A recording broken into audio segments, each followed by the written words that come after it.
Hey, my name is Brent here on Cloudy with the Chance of Meeples. So back when everybody was so concerned about Y2K and, the turning from 1999 to the year 2000 and what that would do to the computers, while everybody was concerned about that, here we had Reiner Knizia, not concerned, but instead making an instant classic, Lost Cities. This game came out in 1999, and I have no idea if Reiner Knizia was actually worried about Y2K or not, but I do know that he designed this game, and it is a tense two-player card game. If you haven't seen anything about it, I will show you Lost Cities. Cue the thunder. So the radar overview for Lost Cities looks like this. You have a main board in front of you. I'll say this is one of the older editions, so it only has 5 expeditions. I know some of the newer ones. The opposite side of the board has 6 different expeditions, but this only has 5. You got the red, green, white, blue, and yellow. You shuffle these cards. You hand 8 to each player. This is a 2-player game. You sit on opposite ends of the table or opposite ends of the board, and if I'm playing on this side, I'll be laying cards much like in rows or columns in this way, and my opponent would be doing the same thing going that way. Okay, so you as a player are trying to get the most points, and by getting the most points, you will be going on these expeditions. Each one of these colors represents an expedition, and the expedition costs are 20 points. 20 points. Okay, so at the end, you'll add up all your cards, and you'll minus 20 points as the expedition cost, and whatever is remaining would be your score for that expedition. So how does this play? Turns are very simple. On your turn, you play a card and then pick up a card, and you must do it in that order. Let's say this was my hand. My starting hand, got a few white. I'd be pretty pumped if I was starting a hand like this, because each of these colors, there's 5 different colors in the deck. They range from number 2 to number 10 with 3 of these handshake contract cards. I'll get to these in a moment. So on your turn, as I mentioned, you play a card, you lay down a card, and then you pick up a card. I could play this in front of the white one and work this way, or I could just discard it in the middle, leaving it for my opponent to pick up, or I could potentially pick it up later. Let's say I put it down there and then I pick up a card. Anytime you pick up a card, you can pick up any one in the middle except the one you just played. So I couldn't discard that and then pick it right back up. I could pick up any other card from the middle, or I could take the top card from the deck, and then it would be the next player's turn.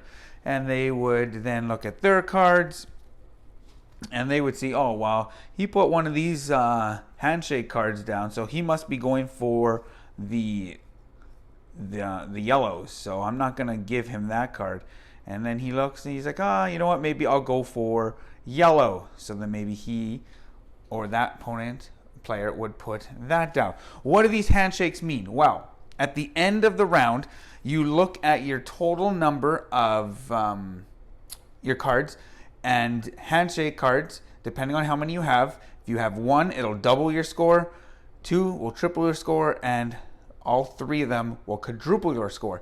But if your score is a minus, it would work the same, and it would either, times your minus points by 2 or 3 or 4, however you have it. But how do you score?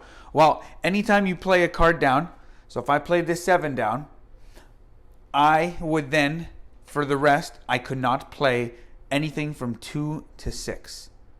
Okay, so then you have to put them in ascending order. So then I play that, and this player, they would play maybe the 4, and they would pick up, and it would come back to my turn, and maybe I would put out a green 3 and pick up, and they would go. Say it comes back to me, and I don't really have much between the green 3 and the green 8.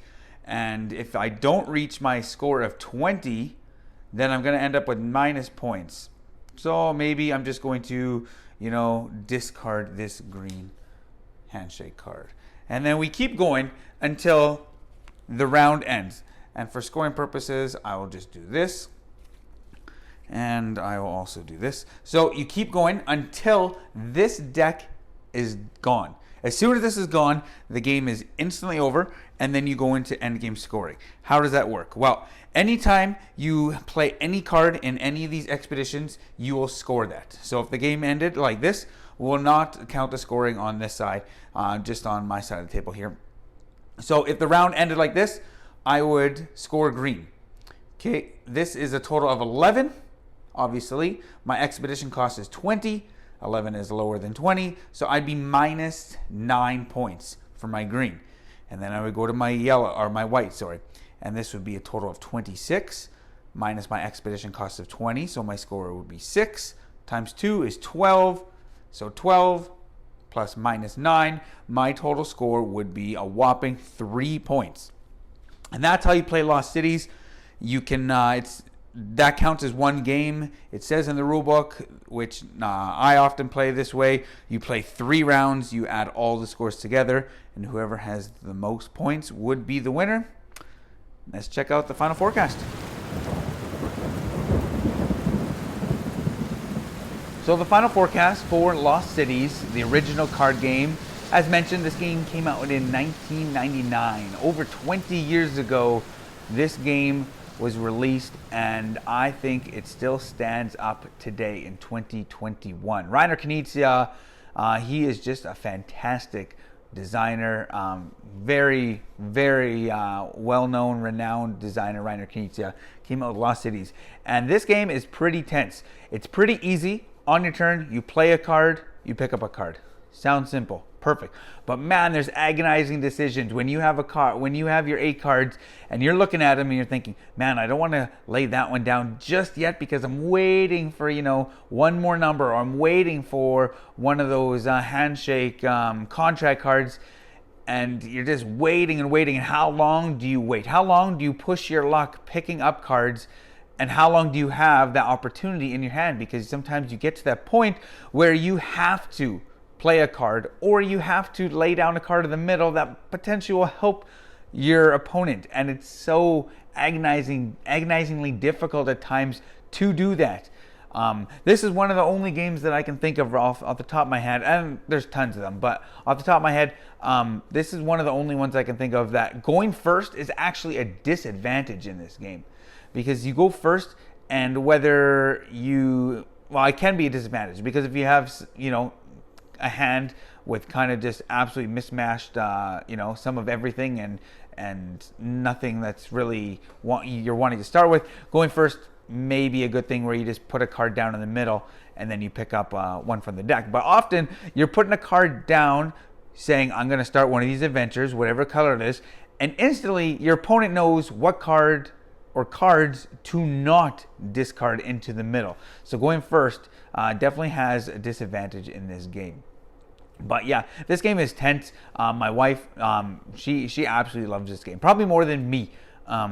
It's just a tense game, and I love that tension, because I love playing this game with my wife and then kind of just messing with her and say, the first 5 cards you put down in the middle, I will pick up, whether I want them or not. She thinks about that, and then she starts putting cards down in the middle, and I just pick them up. So then she really never knows, do I actually want these cards, or do I not want these cards? So I don't know, once you play this game with the same person over and over again, you kind of can mess with them in that regard. Or maybe it's just me and the way I play. I don't know. But I really enjoy Lost Cities. I will say this also in scoring, I forgot to mention, when you're scoring, if you ever have 8 cards on one of your expeditions, you get a bonus of, I think it's 40 points or 25. I don't know exactly what it is. I can't remember off the top of my head. But you get a bonus. So, sometimes taking those cards and kind of just hoarding them for a little bit before you start playing them is a good thing, because your opponent doesn't know you're actually going for those cards. And so there's some sly movements that you can do in this game. There's some push your luck. It is a card game, waiting for certain cards, and sometimes you're just like, I'm gonna pick up one more card hoping that you get it, and then maybe you don't get it and you start laying down, and then all of a sudden your next card is the card you want, and just the luck of the draw. But Lost Cities, a fantastic game. much like Royal Visit from Reiner Knizia. I reviewed that earlier this year. That's a fantastic game. I'm giving it a 75% Chance of Meeples because I really enjoy this game. If you're looking for a two-player game that travels light, that gives you a lot of tough, interesting decisions, check out Lost Cities. Check us out on Facebook, Cloudy, the Chance of Meeples. Remember, grab your umbrella. The forecast is cloudy with a chance of meeples.